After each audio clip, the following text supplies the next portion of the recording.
අතර Reading Through the Lines. ඔන්න මම අද ඔයාලත් එක්ක උණුසුම් කෝපි කෝපයක රස බලන්නයි සූදානම් වෙන්නේ.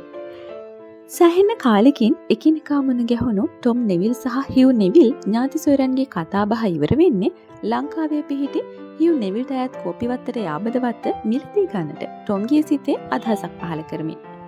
1859 දවසක ලන්ඩනයේ තම ආදරණීය ස්වරූපී බිරිඳ සාරා සමග නැවුනගින ටොම් ලන්තානවත්ත මිලට ගන්නවා. ලන්තානවත්තේ හිමිකරුවන් ලෙස ජීවිතයේ ඔවුන් අභිමෝඩ එන සෑම අභියෝගයකටම සීරුවෙන් මුහුණ දෙමින් ජීවිතේ බිදා ගන්නා ටොම්ගේත් සාරාගේත් කතාවයි මේ. මම මේ පොත කියවලා ඉවරුනහම මට මෙන්න මෙහෙම හිතුණා. මේ හුදු ආදර කතාවක්ම නොවේ. ලංකාවේ කෝපි වගාවේ කතාවයි. කෝපි ගසේ කතාන්දරයයි.